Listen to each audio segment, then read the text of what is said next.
जय जय रघुवीर समर्थ। गुरुर्ब्रह्मा गुरुर्विष्णु गुरुदेवो महेश्वर गुरु साक्षात् परब्रह्म तस्मै श्री गुरुवे नमः। तस्मै श्री गुरुवे नमः। यूट्यूब चैनल से मैं सुरेश तोपखाने वाले सभी आदरणीय श्रोताओं को नमस्कार, विनम्र अभिवादन। आज शनिवार दिनांक 9 मई। मित्रों, कल 10 तारीख को मदर्स डे है। मदर्स डे के उपलक्ष्य में सभी मातृशक्ति को वंदन, अभिनंदन। आज का चिंतन श्री रामायण से है।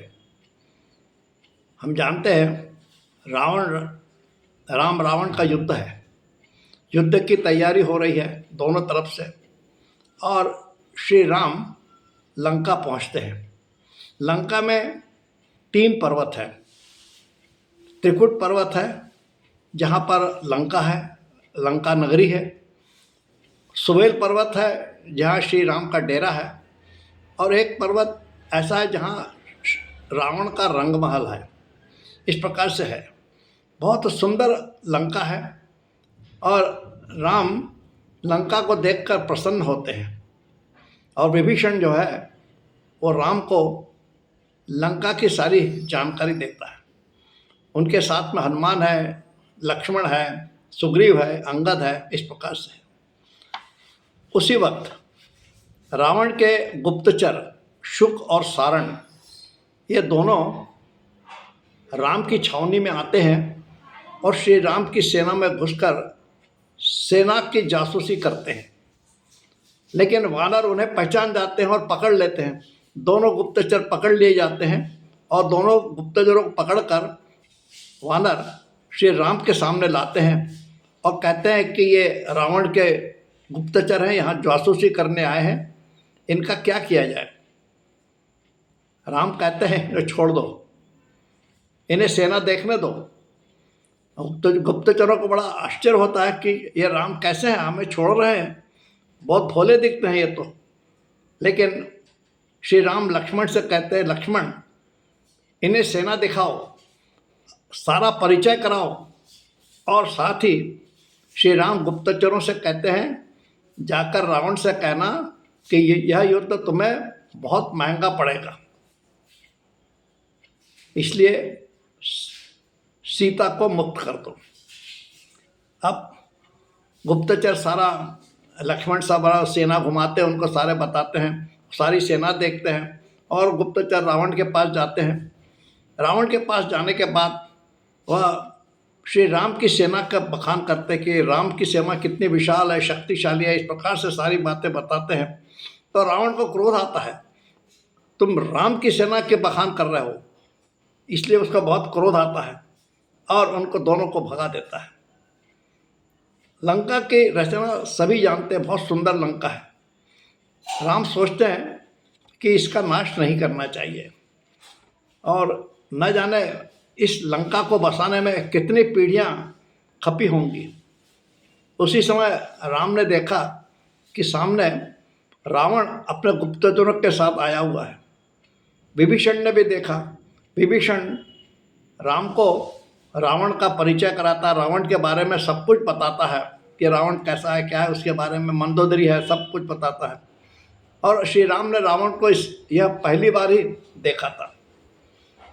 उस समय सुग्रीव भी वहाँ था, और सुग्रीव भी रावण को देखता है। रावण को देखते ही साथ उसे बड़ा क्रोध आता, गुस्से में आ जाता है, और वह ऐसी छलांग लगाता है कि एकदम रावण के पास पहुँच जाता है, और वहाँ उन दोनों का द्वंद्व युद्ध शुरू हो जाता है। एक दूसरे को मारते हैं, लेकिन रावण सुग्रीव पर भारी हो जाता है। तब सुग्रीव वहाँ से भाग जाता है। सुग्रीव भागने में बहुत तेज था, इसलिए कोई उसका पीछा नहीं करता था। रावण ने उसका पीछा नहीं किया, भाग गया। सुग्रीव भागकर फिर राम के पास आ गया। राम ने जैसे सुग्रीव को देखा, वो कहते, सुग्रीव तुमने यह क्या किया? तुम सेना के राजा हो, और तुम्हें वहाँ कुछ हो जाता तो क्या होता? सेना बिना राजा के कैसे रहेगी? तुम्हें ऐसा नहीं करना था। राजा की कुछ जिम्मेवारी होती है, उसकी कुछ मर्यादाएं होती है, उसे उसका पालन करना चाहिए। तुम्हें यह नहीं करना चाहिए, तुम्हें कुछ हो जाता तो कैसे क्या हो जाता। इस प्रकार से श्री राम सुग्रीव को समझाते हैं और कहते हैं कि मार्गदर्शन करते हैं कि राजा को इस प्रकार से व्यवहार नहीं करना चाहिए। सुग्रीव समझ जाता है और उसे अपने किए पर पश्चाताप भी होता है, खेद होता है। अब यहाँ श्री राम सोचते हैं कि युद्ध के बारे में सोच रहे हैं कि युद्ध किया जाए, क्या किया जाए, लेकिन उनके मन में एक विचार आता है कि रावण को एक और मौका दिया जाए और यदि वो मान जाता है तो ठीक है, तो उसके लिए किसी को दूत बनाकर लंका भेजा जाए। अब किसको दूत बनाया जाए, चर्चा होती है। तो लोग कहते हैं, वानर सभी वानर कहते हैं हनुमान को बनाया जाए, हनुमान को दूत बनाकर भेजा जाए।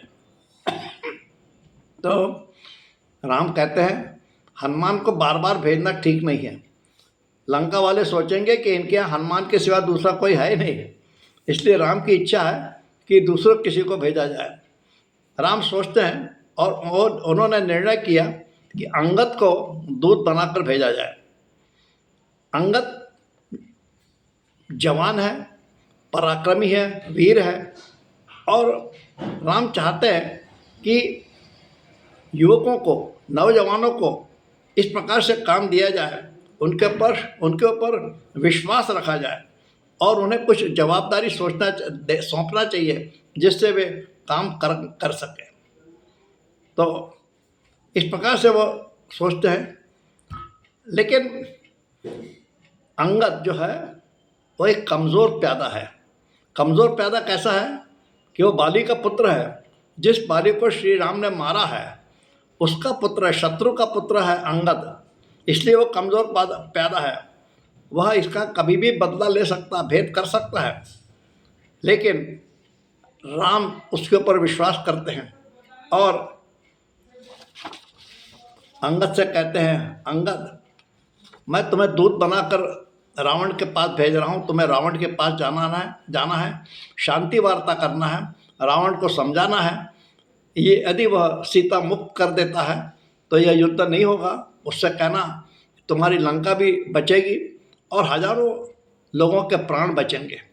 इस प्रकार से तुम उससे वार्ता करना और यदि वो मान जाता है तो अच्छी बात है, तुम जाओ वहाँ पर। यह जब सब सुनता है अंगद तो उसकी आंखों में आंसू आ जाते हैं। आंसू कहते ऐसे थे कि राम मेरे ऊपर कितना विश्वास कर रहा है। मैं तो उनके शत्रु का लड़का हूँ, पुत्र हूँ, मैं तो कुछ भी कर सकता हूँ वहाँ पे जाकर, लेकिन वो मेरे ऊपर इतना विश्वास करते हैं। हाँ, मैं तो राम के प्रति उसकी जो आंखों में आंसू आ गए, वो आंसू श्रद्धा के प्रतीक थे। राम के प्रति श्रद्धा उसकी सिद्ध हो गई। किस प्रकार से है, तो विश्वास से श्रद्धा सिद्ध होती है। राम ने विश्वास रखा, उसकी श्रद्धा दृढ़ हो गई। इस प्रकार से अंगद लंका जाता है। लंका जाके वहाँ अपना परिचय देता है रावण को, और राम ने जो कुछ कहा था संदेश, वो सारा संदेश राम का रावण को सुनाता है। कहता है कि सीता को मुक्त कर दो, राम युद्ध नहीं करेंगे और युद्ध न होगा तो लंका सुरक्षित रहेगी, लंका के सब लोग सुरक्षित रहेंगे, किसी के प्राण नहीं जाएंगे। और इस प्रकार से वो उसको, रावण को खूब समझाता है। लेकिन रावण सुनता है, कहता है अंगद, राम से तुम्हारा क्या संबंध है कि तुम उसके दूत बनकर आए हो? अरे वो तो तुम्हारे पिता का शत्रु है, तुम्हारे पिता को मारा है उसने, हाँ, और तुम उसके दूत बनकर आए हो। इस प्रकार से अंगद को वो फोड़ने का प्रयत्न करता है, उसको भेदने का प्रयत्न करता है। ये सब राम जानते हैं कि रावण इस प्रकार से कर सकता है, फिर भी उसके ऊपर विश्वास रखा हुआ है।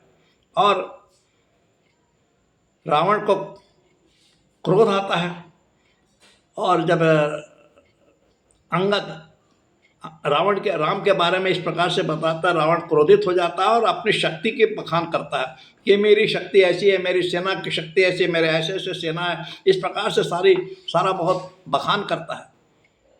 तब अंगद कहता है, तुम्हें अपनी शक्ति पर, अपनी सेना पर इतना गर्व है, तो मेरा यह पाँव यहाँ कोई हिला के दिखा दे, तुम्हारे सेना का कोई भी आए और यह मेरा पाँव जब हिला देगा तो मैं हार मान जाऊंगा और यहाँ से चला जाऊंगा, मेरी सेना वापस चले जाएगी। इस प्रकार से अंगद ने बोला। उसने अपना पैर धरती पर रखा मजबूत करके। उसने बोल तो दिया इस प्रकार से, लेकिन उसे बाद में पश्चाताप हुआ, अरे मैंने यह क्या कह दिया, मुझे यह नहीं कहना चाहिए था, अब क्या होगा। उसने ये बोल दिया कि मैं वापस चला जाऊंगा, यदि मेरे पाँव को किसी ने हिला दिया हाथ, मैं चला जाऊंगा। तो ये तो उसमें पश्चाताप होने लगा। तो मन ही मन श्री राम से प्रार्थना करता है, भगवान मैंने बहुत गलती कर दी, मेरे मुंह से पता नहीं ये कैसे निकल गया, आप मेरी लाश तो आप ही बचा सकते हो। भगवान से बहुत प्रार्थना करता है। भगवान ने प्रार्थना सुनी और पृथ्वी माता ने उसका पाँव इतना ज़बरदस्त पकड़ लिया कि कोई उसको हिला नहीं सकता था। सारी सेना के लोग आते हैं, शूरवीर आते हैं और सभी पाँव उसको हिलाने की कोशिश करते हैं, कोई पाँव हिला नहीं सकता। सारे लोग हार गए, उसका अंगद का पाँव हिलता ही नहीं वहाँ से। अंत में रावण स्वयं आता है और अंगद का जैसे झुकता है अंगद का पाँव पकड़ने के लिए, तो अंगद अपना पाँव उठा लेता है, कहता रावण मेरे पाँव क्या पकड़ते हो, तुम जाकर श्री राम के पाँव पकड़ो, तुम्हारा कल्याण हो जाएगा। इतना कहकर अंगद वहाँ से छलांग लगा लेता है और छलांग लगाकर वहाँ से चला जाता है श्री राम के पास। राम के पास पहुँचने पर वह अंगद राम को सारा वृत्तांत सुनाता है और अब यह निश्चित हो गया कि युद्ध तो होगा ही। सारे लोगों से चर्चा हुई, श्री राम ने कहा अब तो युद्ध करना ही है। दूसरे दिन प्रातःकाल श्री राम का जय जयकार होता है और हर हर महादेव के साथ युद्ध शुरू होता है श्री राम और रावण का। इस प्रकार से यह अंगद दूत बनकर जाता है। उसके बारे में संक्षिप्त चिंतन हमने आज किया। यह चिंतन स्वामी गोविंद देव गिरी महाराज की पुस्तक राम कथामृत से मैंने लिया है। आपको कैसा लगा कमेंट्स करें, शेयर करें और मेरे इस चैनल को सब्सक्राइब करें यदि नहीं किया है तो। धन्यवाद। जय श्री राम, जय जय रघुवीर समर्थ।